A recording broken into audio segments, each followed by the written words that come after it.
खुदाए पाक का एहसान, खुदाए पाक का एहसान है बारार भी नहीं हम जैसों को महबूब, नहीं हम जैसों को महबूब अपना कौन देता है, नहीं हम जैसों को महबूब अपना कौन देता है। गुनाहगारों को बख्शिश का सहारा कौन देता है, मेरे सरकार देते हैं, भरोसा कौन देता है। तभी तो इमामो इश्को अहमद रजा खान फाजिले बरेलवी अलैहि रहमत व रिजवान बोले, सरवर कहूँ के मालिको मौला कहूँ तुझे, बागे खलील का गुले ज़ेबा कहूँ तुझे, तेरे तो वस्फ़े तनाही से बरी, हैरा हूँ मेरे शाह क्या क्या कहूँ तुझे। लेकिन रज़ा ने ख़त्म सुखन इस पे कर दिया, लेकिन रज़ा ने ख़त्म सुखन इस पे कर दिया, खालिक का बंदा खल्क का आका कहूँ तुझे। लेकिन बात इस तरीके से है मुसलमानों, शोहरत की बात कर न खजाने की बात कर, शोहरत की बात कर न खजाने की बात कर, घर घर चराग इल्म जलाने की बात कर, घर घर चराग इल्म जलाने की बात कर। बेदार थे जो लोग वो आगे निकल गए, इस सोई हुई कौम को जगाने की बात कर। लेकिन मुसलमानों, अरकान कमेटी ने बहुत ही शानदार तरीके से बहुत ही कम वक्त में इतना बेहतरीन इंतजाम किया है। ये किसकी मोहब्बत में किया है? ये मेरी मोहब्बत में नहीं, कारी कराम की मोहब्बत में नहीं, मुमताज बरकाती की मोहब्बत में नहीं। अगर इंतजाम किया गया तो अपने आका की मोहब्बत में किया गया। अगर आप यहाँ नालियों पर बैठे हैं तो हमें देखने के लिए नहीं, हमारा हुस्न देखने के लिए नहीं, बल्कि अगर आप यहाँ पर बैठे हैं तो उस दिन के लिए बैठे हैं जब सूरज सवानेज़े पर होगा तो आका करीम सल्लल्लाहु अलैहि वसल्लम जलवा अफरोज होंगे, तो आप भी शफाअत के उम्मीदवार होंगे। आप कहेंगे या रसूल अल्लाह, हमने नालियों पर बैठने के बाद में, हमने रसूलपुर की सरजमी पर बैठने के बाद में, नूरी मस्जिद के सामने बैठने के बाद में हमने किसी और का जिक्र नहीं किया था, बल्कि अगर जिक्र किया था तो तेरे महबूब का जिक्र किया था, जिक्र सुना था तो तेरे महबूब का जिक्र सुना था। ए पाक परवरदिगारे आलम, इसी जिक्र को कामयाब फरमा, इसी जिक्र को शफाअत का जरिया बना। इंशाअल्लाहुल अज़ीम जब ये दुआएं आप करेंगे, ये तमन्नाएं आप करेंगे तो इंशाअल्लाह हमारा काम बनता चला जाएगा। लेकिन कुरान ने इरशाद फरमा दिया, उदउ इला सबील रब्बिका बिल हिकमा, अगर तुम्हें नसीहत करना है, अगर तुम्हें अपने रब के रास्ते पर लेकर आना है तो हिकमत अमली को इस्तेमाल करना है। अगर हिकमत अमली आपके पास नहीं है तो आप कितने बड़े मुकर्रिर क्यों ना हो, आप कितने बड़े खतीब क्यों ना हो, आप कितने ही बड़े मुत्तकी क्यों ना हो, आप कितने बड़े परहेजगार क्यों ना हो, यहाँ दुनिया में अब तेज तर्रारी से काम नहीं चलने वाला है, कितना अंदाजी से काम नहीं चलने वाला है। इस कौम को अगर समझाना है तो हिकमत अमली से समझाना है, कुरान पर अमल करना है। इंशाअल्लाहुल अज़ीम हमारा सीना भी रोशन होता हुआ नजर आएगा, मुस्तकबिल भी रोशन होता हुआ नजर आएगा, हमारी नस्लों के अंदर सुधार पैदा होता चला जाएगा। लेकिन बात इस तरीके से है, हम अपनी नस्लों को सुधारने की बात नहीं करते हैं। अगर तुम करने की बात करते हो तो बोलो लब्बैक या रसूल अल्लाह। हम तो यह कहेंगे कि या रसूल अल्लाह के नारे से जिसको प्यार है, जिसने ये नारा लगाया उसका बेड़ा पार है, जिसने ये नारा लगाया।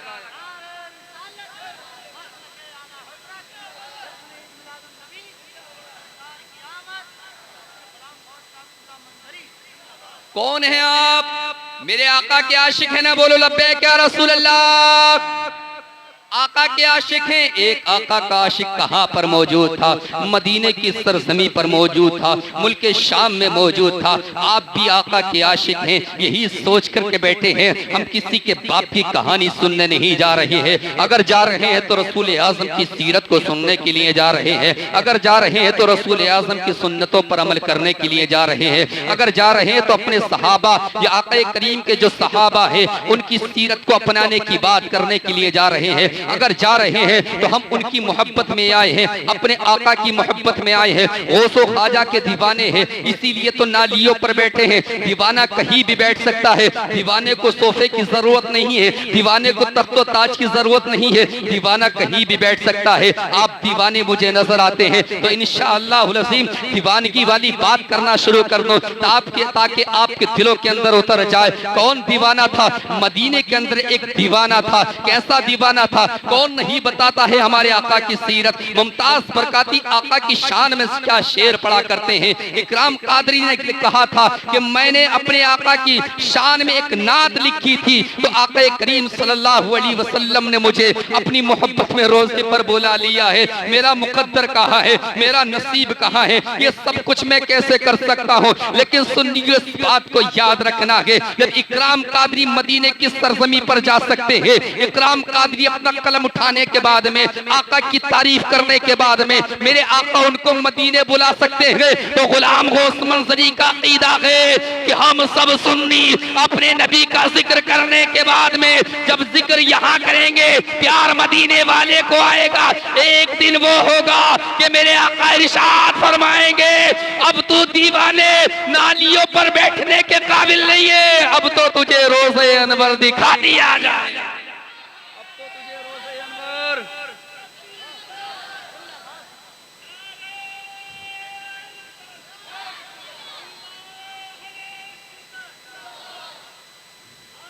माशाअल्लाह, जिंदाबाद। अब तो तुझे रोजे पे बुला लिया जाएगा। लेकिन इतना सुनिए सुनियो, बात इस तरीके से तारीफ तो दुनिया करती है, तारीफ तो अपने भी करते हैं, तारीफ तो गैर भी करते हैं। ऊंचे पैजामे वाले भी तारीफ करते हैं, लंबे लंबे साफे वाले भी तारीफ करते हैं, लंबी लंबी मूछ वाले भी तारीफ करते हैं। कहते हैं अगर नबी है तो कौन है? इमामुल अंबिया है। अरे इनका नबी बहुत प्यारे हैं, इनके नबी का खलाक बहुत अच्छा है, इनके नबी का किरदार बहुत अच्छा है, इनके नबी की सीरत बहुत अच्छी है, इनके नबी का चलन बहुत अच्छा है, इनके नबी का अंदाज बहुत प्यारा है। दुश्मनों को भी सीने लगा लिया करते हैं। लेकिन सुन्नियों, इतना तो बताओ तुम्हारे नबी का चलन क्या है कि दुश्मनों को सीने लगा लिया करते हैं। लेकिन तुम कौन हो? तुम गुलाम हो ना? कहो ना या रसूल अल्लाह हम आपके गुलाम हैं। गुलाम हो ना? जब गुलाम हो तो आका के अंदर ये सिफत मौजूद है, आका के अंदर ये खूबियां मौजूद है, तो हम गुलामों के अंदर भी मौजूद होना चाहिए। तो इंशाअल्लाहुल अज़ीम आपने मेरी बात पर अमल कर लिया, रसूल आज़म सल्लल्लाहु अलैहि वसल्लम की सीरत को अपना लिया, तो इंशाअल्लाह आपको दुनिया में इज्जतें मिलेंगी, बरोज़े हश्र भी इज्जतों का ताज पहनाया जाएगा और ऐलान कर दिया जाएगा कि किसी और की बात पर नहीं सुधरा था। अगर ये रसूल सुधरा था तो रसूल आज़म की सीरत को देख करके सुधरा था, मेरे महबूब के किरदार को देख करके सुधरा था, मेरे महबूब के कैरियर को देख करके सुधरा था। लेकिन बात ये है, मेरे रसूल की तारीफ तुम बहुत सुना करती हो, बहुत सुना भी करते हो, लेकिन अब सुनिए, एक आशिक रसूल है, आपके सामने मेरे रसूल की दुनिया ने तारीफ की है, लेकिन फिर भी आपके सीने में वो मोहब्बतें नहीं उजागर हुई है, वो मोहब्बतों का चराग रोशन नहीं हुआ है जो होना चाहिए था। अरे तुमको कैसा चराग रोशन करना है, जरा तवज्जो तो करीब करो, मैं बताता हूँ कैसा चराग रोशन करना है। वक्त तो ज्यादा होता चला जा रहा है, लेकिन बात जब आ गई है मेरे आका की, तो हम तो अपने आका का जिक्र पूरी रात करने के लिए तैयार हैं, हम तो अपने आका के जिक्र के लिए जान देने के लिए तैयार हैं। अरे हम कौन होते हैं? इमाम हुसैन को देखो, अपना खानदान दे दिया है कि हम अपनी नींदें नहीं कुर्बान कर सकते, इंशाअल्लाह कुर्बान कर सकते हैं। नबी की तारीफ सबके सामने की जाती है, मस्जिदों के मीनारों से की जाती है, मस्जिदों के मिंबरों से की जाती है, लेकिन उसके बावजूद भी हमारे सीने में आका की मोहब्बत का चराग रोशन नहीं हुआ है। तो कब होगा ये रोशन? लो सुनो, एक आशिक रसूल रसूल है, उम्र ज्यादा नहीं है, 14 साल उम्र है। कितनी बोलिए? 14 साल उम्र है, 15 नहीं है बल्कि 14 साल उम्र है। क्या देखा है? मेरे आका के रुखे अनवर को देखा है, उस चेहरे को देखा है जिस चेहरे की तारीफ रब ने इरशाद फरमाई, वद्दुहा कहा है, वल्लैलि इज़ा सजा कहा है, यासीन कहा है, ताहा कहा है, मुज़म्मिल कहा है। जिस आका करीम सल्लल्लाहु अलैहि वसल्लम की तारीफ से पूरा कुरान भरा हुआ नजर आता है। कोई सी भी आयत उठाकर देख लो, कोई सा भी नुक्ता उठा करके देख लो, अगर आप उसको देखोगे तो इंशाअल्लाह उस नुक्ते में भी मेरे आका सल्लल्लाहु अलैहि वसल्लम की तारीफ का जिक्र होगा। हर एक नुक्ता मेरे आका की तारीफ में बयान किया गया है। कुरान समंदर है लेकिन गोताखोर होना चाहिए। हम जैसे क्या समझ पाएंगे कुरान को? ये देवबंदी वहाबड़े क्या समझ पाएंगे कुरान को? कुरान को समझने के लिए इमाम इश्क व मोहब्बत हुजूर आला हजरत की जरूरत पड़ेगी, उनकी सीरत की जरूरत पड़ेगी, उनके मुताले की जरूरत पड़ेगी, उनकी किताबों की जरूरत पड़ेगी। जब तेरे सीने में इश्क रसूल का चराग रोशन हो जाएगा, जो इमाम अहमद रजा ने कहा था, यानी क्या कहा था? ए आका, दुनिया सलाम, अब तक सलाम जो पड़ा है वो आपके रोजे से दूर पड़ा है, मुल्क हिंदुस्तान में पड़ा है, लेकिन अब सलाम अहमद रजा ऐसा नहीं पड़ेगा। अब दुनिया वालों को बताना चाहेगा, ए दुनिया वालों, हमारा रसूल मुर्दा नहीं है, हमारा रसूल जिंदा है। तभी तो कहा था, तू जिंदा है वल्लाह, तू जिंदा है वल्लाह, मेरे चश्मे आलम से छुप जाने वाले। तभी तो कहा था, आका करीम सल्लल्लाहु अलैहि वसल्लम के रोज़े अतहर पर जाने के बाद में आका करीम सल्लल्लाहु अलैहि वसल्लम पर इमाम अहमद रजा ने जब तक सलाम नहीं पड़ा, जब तक कि हुजूर का दीदार नहीं हो जाता है, जैसे ही हाथों को बांधते हैं, ये नियत करते हैं, अब हमें मालूम हो गया हमारा नबी जिंदा है, हमारे नबी को जुबान की जरूरत नहीं है, बल्कि जो दिल में हमारे है उसकी वो सुन लिया करते हैं, वो महसूस कर लिया करते हैं। इमाम अहमद रजा माइक पर नहीं कह रहे थे या रसूलुल्लाह सलाम नहीं पढ़ूंगा, बल्कि दिल ही दिल में कह रहे थे या रसूलुल्लाह आज तो सलाम आपको देख करके पढ़ूंगा। इतना कहना है तो तभी तो कहते हैं या रसूलुल्लाह, जैसे ही मैंने ये इतना कहा है तो मेरे आका का मुझे दीदार हो जाता है। सलाम कौन सा पढ़ा है? मुस्तफा जाने रहमत पे लाखों सलाम, शम्अ बस में हिदायत पे लाखों सलाम। इंशाअल्लाह अज़ीम आप भी नबी के दीवाने हैं, बोलिए दीवाने हैं ना? है दीवाने? तो इंशाअल्लाह मैं जो बात बताऊंगा अमल करने की कोशिश करेंगे। पक्की बात है? इमाम साहब क़िबला नजर रखना, मैं तो चला जाऊंगा, आप ही को नजर रखनी है। लो सुनो, कौन है काशी के रसूल? नाम क्या है? अब्दुल्ला। क्या नाम है?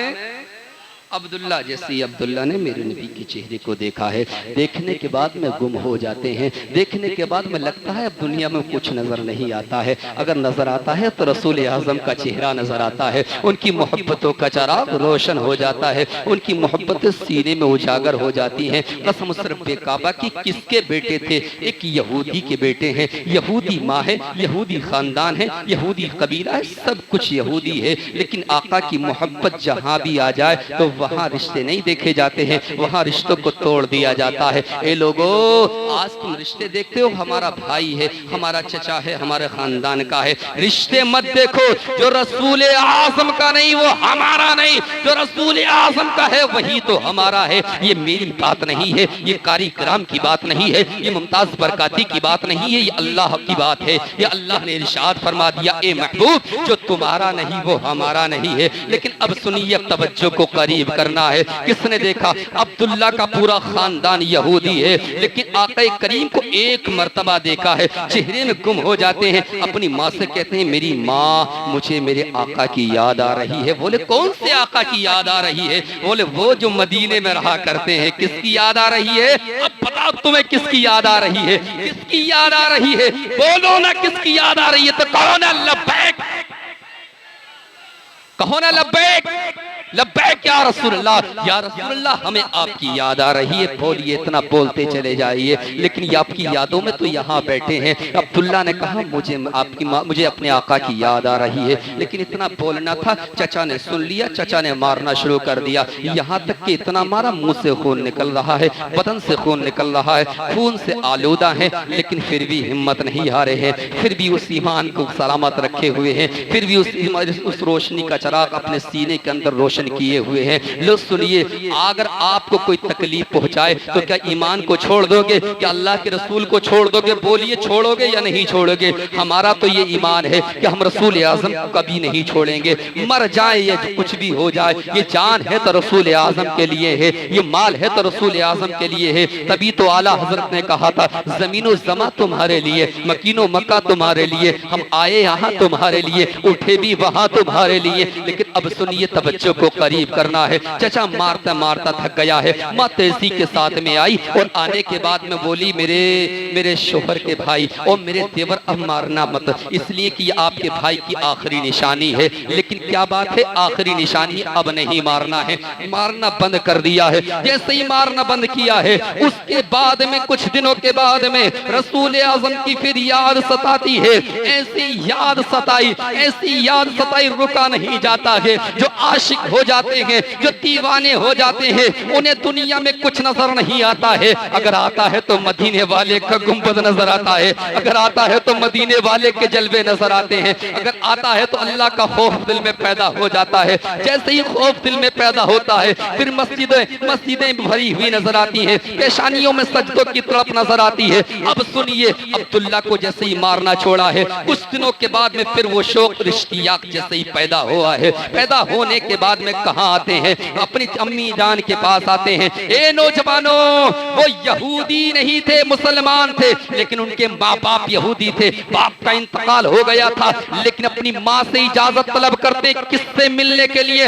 हालांकि शरीयत ने इस बात की बिल्कुल इजाजत नहीं दी है। अगर तुम्हारे माँ बाप यहूदी है, अगर तुम चाहते ये हो कि हम मदीना जाएं, तुम चाहते ये हो हम कलियर जाएं, तुम चाहते ये हो हम मस्जिदों को आबाद करें, तुम चाहते ये हो कुरान को पढ़ें, तो तुम्हें अपने माँ बाप से इजाजत जरूरी नहीं है, आपको चले जाना है। लेकिन आज ये बात नहीं है। अगर तुम कुरान पढ़ने आते हो तो माँ बाप को बता करके आते हो, हम कुरान पढ़ने आ रहे हैं, दिखावा करके आते हो। लेकिन जब तुम चाहते हो, चुपके से सिनेमा चले जाते हो, चुपके से तुम क्रिकेट देखने के लिए चले जाते हो, चुपके चुपके अपने लिहाफ में बैठ करके फिल्में देखा करते हो। तुमने यूट्यूबरों को बड़ा आम कर दिया है, तुमने यूट्यूब की जिंदगी को अपना लिया है। लेकिन समझ लेना, तुम दुनिया में यूट्यूब की जिंदगी को अपनाने के लिए नहीं आए थे, तुम फेसबुक के कल्चर को अपनाने के लिए नहीं आए थे, ट्विटर्स के कल्चर को अपनाने के लिए नहीं आए थे। फिर किस लिए तुम यहाँ पर छलपाकर हुए थे? फिर तुम किस लिए यहाँ पर आए थे? अगर तुम आए थे तो रसूल आज़म को राज़ी करने के लिए आए थे,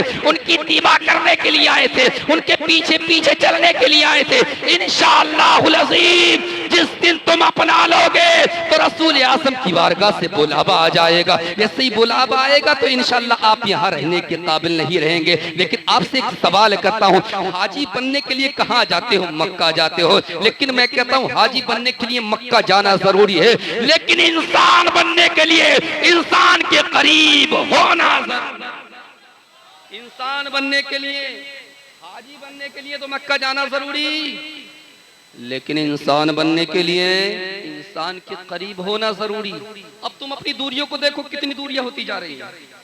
ऐसा नहीं है, दूरियां होती चली जा रही हैं, लेकिन क्या हुआ है? फिर वही शौक और इश्तियाक पैदा होता है। अपनी माँ के पास आए और आने के बाद बोले, माँ मुझे इजाजत चाहिए। इतनी बात का बोलना हुआ, इजाजत चाहिए। बोले, बेटा जाओ, तुम्हारे चचा ने तुम्हारी परवरिश करी है, उन्हीं से इजाजत तलब कर लीजिए। जैसे ही कहा, मैं तो तुम्हें इजाजत देती हूँ, अपने चचा से जाकर इजाजत ले लो। चचा के पास तेजी के साथ दौड़े हुए आए, कहा, चचा मुझे माँ ने इजाजत दे दी है, आप भी इजाजत दे दीजिए। इतना बोलना है, लेकिन चचा के तेवर तो अलग ही नजर आ रहे थे। चचा की तो आंखें काली पीली लाल हरी नजर आ रही थी। चचा के तेवर तो इतने तेज थे। चचा सोच रहा था इसकी गर्दन मार दी जाए, लेकिन मारने से मजबूर था, भाई की आखिरी निशानी थी, इसलिए नहीं मार सकता था। कहा, बात इतनी है, तू कहाँ जाना चाहता है? अपने महबूब के पास जाना चाहता है, जिससे तू प्यार करता है। वो भी तुझसे प्यार करते हैं या नहीं करते हैं? तू ही प्यार करता है, तू ही कहता है मैं उनका महबूब, मैं उनका दीवाना हूँ, मैं उनका उनका गुलाम हूँ, वो भी तुझे अपनी गुलामी में बख्शते हैं या नहीं बख्शते हैं। चाचा ने ताने मारने शुरू कर दिया है। बोले जाना चाहता है? बोले हाँ जाना चाहता हूँ। बोले तेरे पास जो मिल्कियत है ये भी मेरी है, लिबास भी मेरा है, सारी चीजें मेरी है, अगर तुझे जाना है तो मेरी शर्तें मंजूर करना होंगी। बोले चचा बोलिए, अपने आका की बारगाह में सब कुछ कुर्बान करने तैयार हूँ। बोले ये जो तेरे बदन पर लिबास है इससे उतार दे, जितना भी तेरे पास माल दौलत है वो सब यहीं पर कर दे, लेकिन कसम उस रब्बे काबा की, उस आशिक रसूल को देखिए, अपने बदन से लिबास को उतारा है। उतारने के बाद में चचा के मुंह पर मार दिया और मारने के बाद में कहा था चचा तुम ये सोचते हो तुम नबी के आशिक को गिरा सकते हो? अरे हमारे जमाने में भी, हमारे दौर में भी एक नबी का आशिक जिसका नाम मुफ्ती सलमान अजहरी है, जमाने ने गिराया लेकिन अल्लाह ने उठाया। जमाना कह रहा था जेल की सलाखों में डाल देंगे, जमाना कह रहा था फांसी लगा देंगे, जमाना कह रहा था किडनैप कर देंगे, लेकिन हम तो यही कहेंगे फानूस बन के जिसकी हिफाजत हवा करे, फानूस बन के जिसकी हिफाजत हवा करे, वो शम्मा क्या बुझे जिसे रोशन खुदा, वो शम्मा क्या खुदा।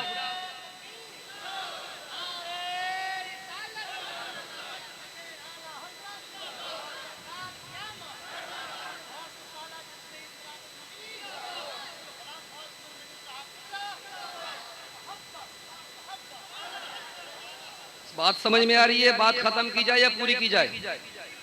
मोहब्बत के साथ बोलो लब्बैक या रसूल अल्लाह। बात इतनी है, लेकिन वो जमाने का आशिक रसूल, वो जमाने का दीवाने ने कपड़े उतार दिए हैं, बिल्कुल बरहाना बदन कर लिया है। बरहाना बदन करने के बाद में कहा चचा इसकी जरूरत नहीं है, अगर आका का दीदार कपड़ों को उतार कर हो सकता है तो हम उतारने के लिए तैयार हैं, लेकिन ओ दीवानों इतना बताओ, आज हम अपनी जिंदगियों को हराम कमा करके पाल रहे हैं, आज हम अपने तन को जो बेहतर बना रहे हैं, अपने तन को जो नुमाइश के तौर पर, अपने तन पर जो कपड़े ला रहे हैं, हमें ये पता नहीं हराम है या हलाल है, हमें कोई पता नहीं, लेकिन हम देखने में अच्छे चाहिए, हैंडसम चाहिए, खूबसूरत चाहिए, लिबास अच्छा होना चाहिए, जूता अच्छा होना चाहिए। लेकिन देखो तो सही, उस आशिक रसूल ने अपने बदन को नंगा कर दिया है। नंगा करने के बाद चचा के मुंह पर मारने के बाद तेजी के साथ में आता है और आने के बाद में कहता है माँ मुझे अपने बाप के दिए हुए कपड़े दे दो, मुझे अपने बाप की कोई निशानी दे दो। माँ ने कहा बेटा मेरे पास कोई निशानी मौजूद नहीं है,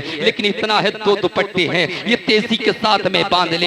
एक दुपट्टे को नीचे बांधा है, एक को ओढ़ा है, तेजी से निकल गया है, सहरा में चल रहा है, मदीने की तरफ रवाना है। कैसे ही जंगल में चल रहा है, जंगल ही जंगल है, कोई और चीज नजर नहीं आती। ये तो तखय्युल में आ गया है, ये तो सोचने लगा है, फिक्र करने लगा है। इसने इतना सोचा था अब मेरी मदद कौन करेगा? अरे मुझे तो आका ने, मेरे चचा ने मुझे निकाल दिया है। चचा ने ये जुमला बोल कर निकाला था दोबारा इस छत के नीचे आने की इजाजत नहीं होगी। अगर मदीने वाले आका ने मुझे कह दिया मैं तुझे नहीं जानता हूँ, मैं तुझे नहीं पहचानता हूँ, फिर अपनी जिंदगी को कहाँ गुजारूंगा? लेकिन फिर उसके दिल से आवाज आई, उस दीवार की, उस आवाज की मंजर कशी किसी और ने नहीं की थी, उसी इमाम इश्क व मोहब्बत हुजूर आला हजरत ने की थी।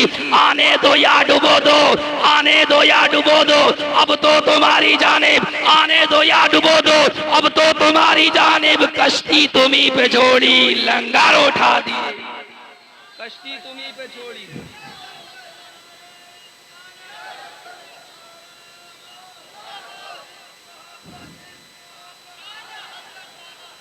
कश्ती तुम्ही पे छोड़ी,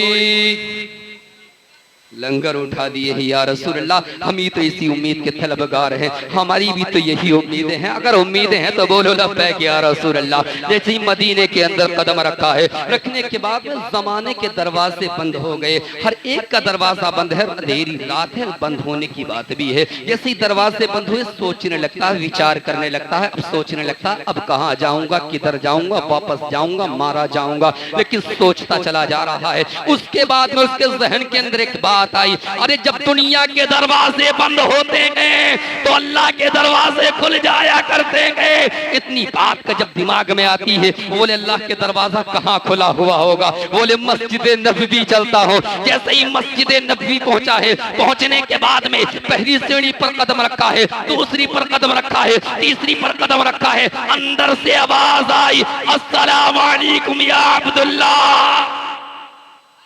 क्या आवाज आई? क्या आवाज आई?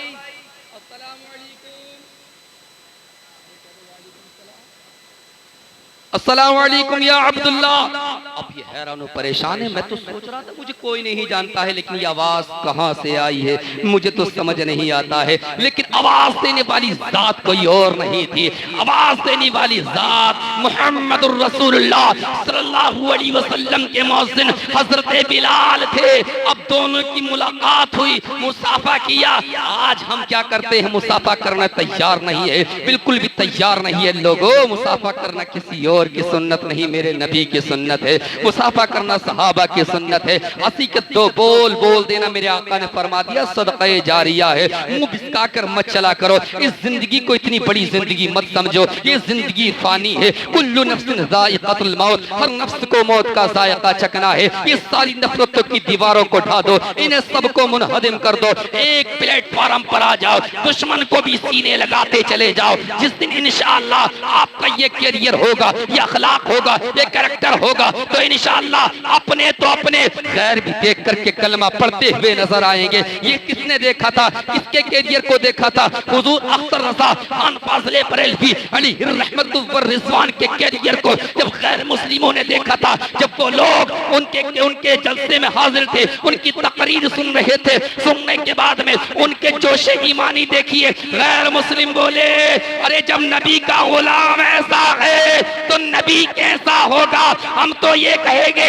इस बार का जब ये आलम है, उस बार का आलम क्या होगा? है या नहीं? लेकिन सुनिए, मोहब्बत के साथ बोलो ना या रसूल अल्लाह। घूर के तो नहीं देख रहे आप, घूर के तो नहीं देख रहे अभी? वक्त पूरा कर दूंगा, सलाम पढ़ दूंगा, कारी कराम के हवाले कर दूंगा, कहेंगे सलाम मुस्तफ़ा जाने रहमत पे लाखों सलाम। उसके बाद दुआ हो जाएगी, मुमताज़ बरकाती घर चले जाएंगे, हम भी घर चले जाएंगे, आप अपने अपने घर चले जाएंगे। लेकिन ये बातें याद रहेंगी। लो सुनिए, अब बात क्या है, हजरत बिलाल और हजरत अब्दुल्ला की मुलाकात। जैसे ही मुलाकात हुई, मुलाकात होने के बाद में दोनों आपस में बात कर रहे हैं। कहा अब्दुल्ला ने, इतना बताइए कि मेरा नाम किसने बताया है, मेरा पता किसने बताया है? बोले किसी और ने नहीं बताया है। ये पता रसूल आज़म जब नमाज पढ़ा कर जा रहे थे, ईशा की नमाज पढ़ाई थी, तो ये चादर हमें अता फरमाई थी और कहा था कि मेरा एक गुलाम सर्दियों की रातों में अब्दुल्ला नाम है, फला जगह से आ रहा है, उस गुलाम को दे देना। इतना कहा। बोले मेरे रसूल मुझे भी जानते हैं। बोले नादान, तुझे नहीं तेरे बाप को भी जानते हैं, तेरे परदादा को भी जानते हैं। अब इतना बताओ कि तुम्हारे रसूल तुम्हें जानते हैं या नहीं जानते हैं? जानते हैं या नहीं जानते हैं? रसूल आज़म तुम्हें देखते हैं या नहीं देखते हैं? अपने बाप के सामने गुनाह कर सकते हो? बोलो कर सकते हो तो कहोगे नहीं कर पाएंगे, हमारे सामने गुनाह नहीं कर पाओगे। इतना बताइए, जब रसूल आज़म के तुम अपने बाप के सामने गुनाह नहीं कर सकते, कारी कराम के सामने गुनाह नहीं कर सकते, अपने रिश्तेदारों के सामने गुनाह नहीं कर सकते, अदब और एहतराम की वजह से, तो सुनिए, रसूल आज़म तो तुम्हें हम वक्त देख रहे हैं। रसूल आज़म तो तुम्हारे रात के अंधेरों को देख रहे हैं, दिन के उजाले को देख रहे हैं, दिल की आरज़ों को देख रहे हैं कि तुम्हारे दिल के अंदर किसका इश्क है, किसका जुनून है, क्या सवार है, क्या सवार नहीं है। तो लो आज से छोड़ दो, हम तो रसूल आज़म के गुलाम हैं। जब हमारा रसूल हमें देख रहा है तो अल्लाह ने फरमा दिया, अगर तुम मेरे महबूब की इज्जत करोगे तो इंशाअल्लाह ज़मीन पर भी तुम्हें इज्जतें नजर आएंगी। इसलिए इज्जतें किसी और के लिए नहीं, बल्कि मेरे महबूब के चाहने वालों के लिए। किसके लिए है? रसूल के।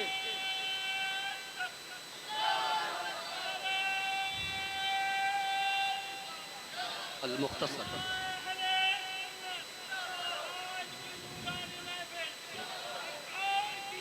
मरहबा मरहबा। लेकिन अब बात इतनी है, लेकिन उसके बाद में जब हजरत बिलाल ने उनको कंबल दे दिया है, देने के बाद में जैसे ही फजर की आजान होती है, अल्लाहु अकबर अल्लाहु अकबर, कौन आते हैं? हजरत अबू बकर सिद्दीक आए, दूसरे सहाबा आते गए। बोले ये नबी होंगे? बोले नहीं, ये नबी नहीं है, मैंने अपने रसूल को देखा है। सुभान अल्लाह, मैंने अपने रसूल की तारीफ की सुनी है, मैंने अपने रसूल आज़म की किरदार को देखा है, अखलाक को देखा है, कैरियर को देखा है। ये सुनते चले गए, सारे सहाबा आते चले गए। लेकिन जब हजरत बिलाल पहुंचे हैं हय्या अलल फलाह पर, तो रसूल आजम हुजरे नबी से निकले हैं। निकलने के बाद में इसके अब्दुल्ला के दिल के अंदर खलबली सी मची, बोले हाँ यही तो रसूल आजम है। जैसे ये पुकार उनके सीने में आई तो पुकार उठे, वही आवाज की मंजर कशी किसी और ने नहीं की है, इमाम इश्क अहमद रज़ा ने की है। वो किस तरीके से की है? ओ कमाले हुस्न हुजूर गए,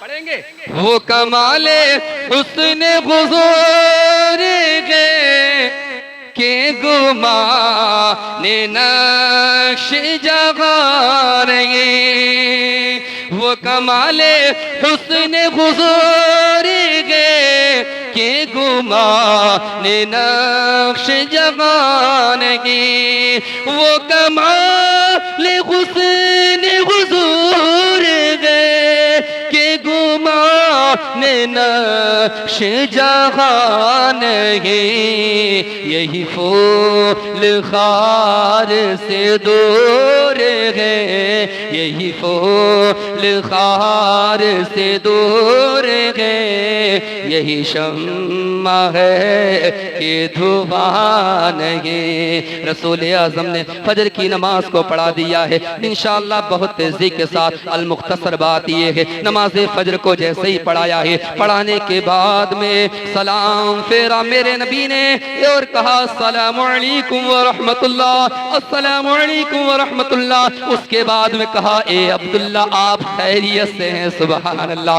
जैसे ही मेरे रसूल ने इतना सलाम किया है, सलाम करने के बाद में अब्दुल्ला की हैरत की इंतहा न रही। अब्दुल्ला परेशान हो जाते हैं और कहते हैं रसूल आज़म भी मेरा नाम जानते हैं। अल मुख्तसर बात ये गए, जैसे ही सीने से लगाया, लगाने के बाद जमाने वालों को बतला दिया जो मेरा हो जाता है, ये जो मेरा हो जाए, ये दुनिया वालों तुम उसे इज्जतों का ताज पहनाना शुरू कर देना, उसे तुम इज्जतें देना शुरू कर देना। ये अब्दुल्ला मेरा हो चुका है। इसके बाद में कुछ दिन के बाद में अब्दुल्ला की थोड़ी डांट पड़ी, दीगर सहाबा ने डांट दिया, लेकिन रसूल आज़म सल्लल्लाहु अलैहि वसल्लम ने जैसे ही जुमे का खुतबा इरशाद फरमाया तो आप कहाँ बैठे हैं? पिलर के पीछे बैठे हैं। जैसे ही पिलर के पीछे बैठे हैं तो मिंबर से इरशाद फरमाया ए अब्दुल्ला तू सोच रहा है कि पिलर के पीछे बैठने से छुप सकता हो, मेरे ज़मीरी निगाहों से कोई नहीं छुप सकता।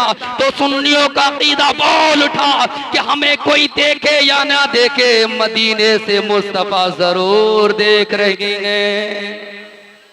मदीने से मुस्तफा अल मुख्तसर बात ये है।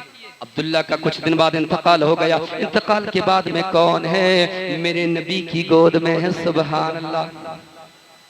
तभी तो हम कहते हैं कि या रसूल अल्लाह अगर हमारे घरों के अंदर चरागा हो जाए तो क्या ही अच्छा है।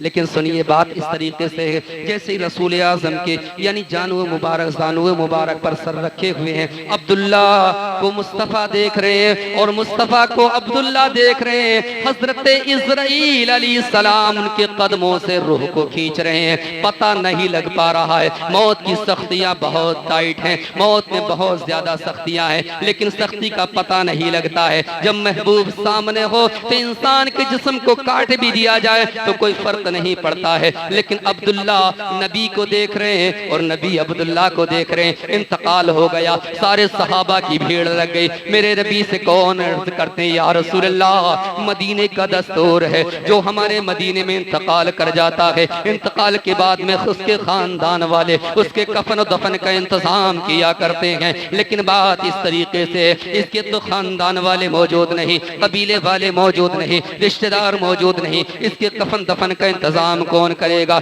इतना बोलना था, रसूल आज़म की जुबान बोल उठी, कहा ए अबू बकर सिद्दीक, इसका इंतजाम कोई और नहीं, खलीफा अव्वल हजरत अबू बकर सिद्दीक फरमाएंगे। लेकिन मेरे आका सल्लल्लाहु अलैहि वसल्लम के उस गुलाम ने, उस खलीफा ने क्या किया है? कफनो दफन का इंतजाम किया है। इंतजाम के बाद में कब्र में उतार दिया है। कौन? हजरत उमर फारूक आज़म दी कब्र में हैं, मेरे आका वहां खड़े मौजूद हैं और कौन देख रहे हैं? हजरत अब्दुल्ला इब्ने मसऊद देख रहे हैं, वो तमन्ना कर रहे हैं, आरज़ू कर रहे हैं, या रसूल अल्लाह, ए अल्लाह ऐसी किस्मत मेरी भी हो जाए कि तेरे महबूब के कदमों में जान निकल चढ़ जाए, मेरे तेरे महबूब के कदमों में जान निछावर हो जाए। लो सुनिए, बात इस तरीके से है, अल मुख्तसर बात यही है कि रसूल आज़म जैसे ही कब्र में आए, कब्र में आने के बाद में अब्दुल्ला की लाश बोल रही थी, अब्दुल्ला का जिस्म बोल रहा था